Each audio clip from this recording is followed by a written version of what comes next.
Scores injured as APC-PDP supporters clash mars Atiku'S Bornu campaign.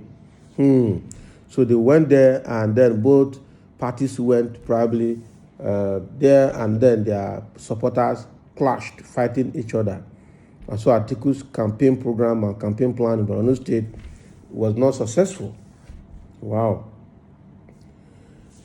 Maiduguri, the Borno State capital, came under tension Wednesday when some hoodlums attacked the convoy of the presidential candidate of the People's Democratic Party in the 2023 general election, former Vice President Atiku Abubakar. The ugly scenario emerged after the PDP flag bearer paid homage to the Shehu of Borno's palace, His Royal Highness Alhaji Abubakar IBN Garbai Umar El Kanemi. Wow. A 49-year-old eyewitness resident in Shehuri Ward, Aisami Kolo, gave an account of how the confusion that erupted in a telephone interview with Blueprint. He said, immediately the convoy left the Shehu's palace, the situation was very terrible and ugly as the presidential candidate convoy was attacked by armed youth suspected to be political thugs of some APC candidates, including CJTF Commander Joint Task Force, where more than 10 vehicles in the convoy were destroyed with stones and wood. Also, in yet another account, a 32-year-old woman, Yagana Modu, said, I saw with my naked eyes youths numbered up to 50 with cutlass and knives, bearing stern faces, loitering around the Dandao Road and Premier Cinema's side up to the Dandao police station. These armed youths shocked me and created fear and tension in the area as the youths, whom we suspect to be APC members, launched attacks on the PDP convoy. The PDP youths also retaliated and became a scene of serious clash between the PDP and the APC youths, resulting in majority of the youths injured with knives and cutlasses as well as sticks. But I cannot say whether there was any death resulting from the incident or not. However, the number of those injured was high on both sides. The police personnel were helpless as their presence, as well as other security personnel, would not deter the hoodlums. Some residents, both young and old, ran away, while some others waited to witness the confusion, says 19-year-old Zana Adam. Atiku fingers at APC. Commenting on the development, the former vice president accused the APC of mobilizing hoodlums to attack his convoy. Atiku, in a statement by his media advisor, Paul Ibe, said hoodlums wielding the flag of the APC attacked the convoy of vehicles conveying dignitaries to Ramat Square, the venue of the rally. It is rather unfortunate that the APC in Borno State mobilized some of its members to attack the convoy carrying dignitaries who had earlier paid a courtesy visit at the Shehu of Borno's palace to the venue of the rally.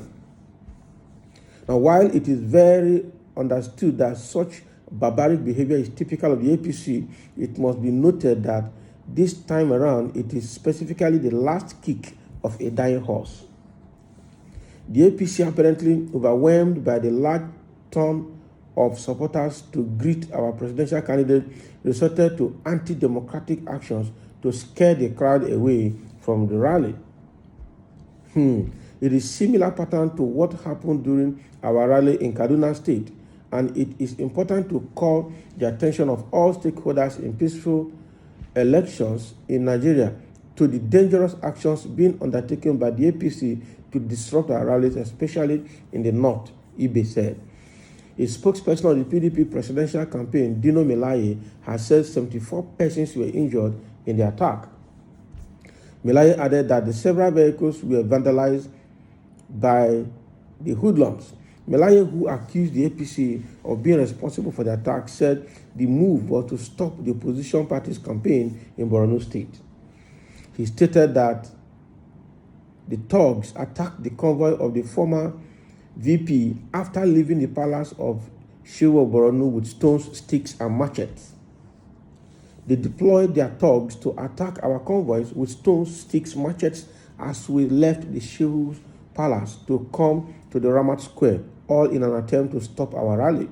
But we want to assure them that nobody can stop us, the former senator said.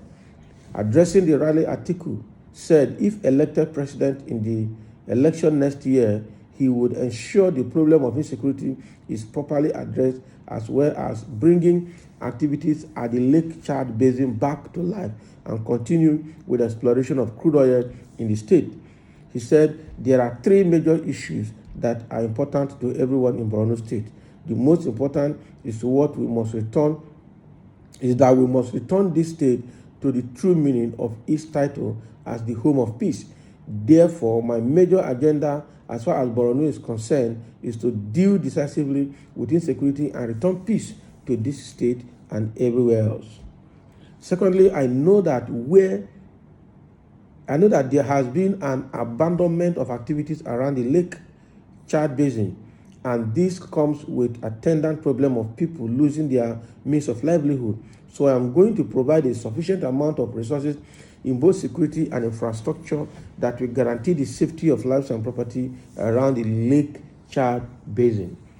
Thirdly, given the enormity of security challenges, the business of crude oil exploration in this state has been put on hold. I will activate the necessary machinery that will ensure that crude oil fields in Borno State are explored, which will in turn make this state more economically viable. He thanked the PDP supporters for attending the rally. Also addressing the rally, the party's governorship candidate in the state, Alhaji Mohammed Ali Jajeri, called on Borno people to vote against poverty, hardship, and sufferings, as well as economic empowerment. He promised to address unemployment and lack of access to farmlands and ultimately boost their socio-economic activities, among others. APC counters. So APC is trying to counter the allegation that they disrupted the PDP rally. In a counter, the Borno State Chairman of APC, Honorable Ali Bukar Dalori, said there was no incident of attack by APC thugs on any convoy in the state, as alleged. Dalori, in a telephone interview with one of our reporters on Wednesday, described Dino Melaye as a liar who never owns up and speaks the truth. I am disappointed by the allegation made by Dino Melaye that some APC thugs attacked Atiku'S convoy while in Maiduguri for their presidential campaign rally. We all know that since Governor Babagana Zulum took over the mantle of leadership, he emphatically declared in his acceptance speech to ban all political thuggery of any type across the state that he has been doing and will continue to do. Our ruling party is a law-abiding political party, and that was why we as government did not deny PDP venue for their rally as witnessed in some states. All I know is that there is no PDP in Borno, and if Dino Melaye lacked what to tell the people of Borno on how to solicit for their votes, he should desist from fabricating lies against our party, Dalori stated. Now, on the police account as well, in its reaction, the Borno State Police Command confirmed the attacks on the Atiku'S convoy around Maidoki Houseman, where some unscrupulous elements tried to disrupt the movement of the convoy, and a suspect named Danladi Musa Abbas, 32 years, ran into a church around the roundabout. Addressing journalists in Maiduguri, the command's spokesperson, ASP Sani Shatambawa, said the suspect was arrested for attempting to disrupt the convoy and in police custody undergoing interrogation.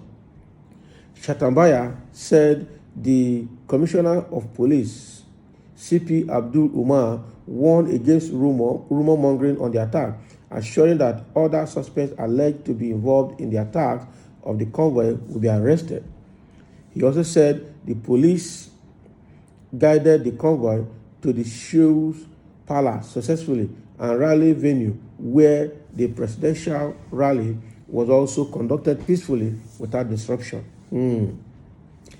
He also said there was no report in any vehicle destroyed so far. Neither was there any report that somebody died in the melee. The truth here is that the PDP rally, presidential rally at Bornu State, was disrupted by hoodlums. Now Melaye and the PDP group accused APC of doing that it was basically APC thugs because they were waving out APC flag while the attack was going on. But on the contrary, the APC spokesperson in Borno State, Dalori, denied the allegation and said there was nothing like that. All right, and said there was nothing like that. That their people did not come out to attack the convoy. That already the existing governor of the state had stopped everything about political thuggery in the state. But then concluded it by saying that Melaye was lying, and Melaye knows that there is no PDP in Borno. So what does that mean? Meaning that there's no PDP in Borno and there's no way PDP can be in Borno. That is what I insinuate from that. All right? And a state where Shetima is, you think there will be no thugs, no political thugs? I don't think so. A state where Shetima is, there will definitely be thugs. The police on the other side said yes, there were disruptions, there were attacks, but they cannot confirm there were no reports of vehicular damage and no reports of death. That is what they are saying. But it's okay. But the truth is that there was attack that affected the presidential rally, that affected the convoy, that after when they moved from the Shehu Bornu's palace towards the ground, the rally ground where they want to stay, that was when the attack occurred. So, and all reports show that yes, there was attack. Unfortunately, in Nigeria, it's politics of violence. In Lagos State, it's the same thing. APC in Lagos State will not let other parties have their breath. They will put posters, they will put the posters down at night. When Labour Party wanted to do rally, they want to sue Labour Party to court to stop the rally for the sake of security.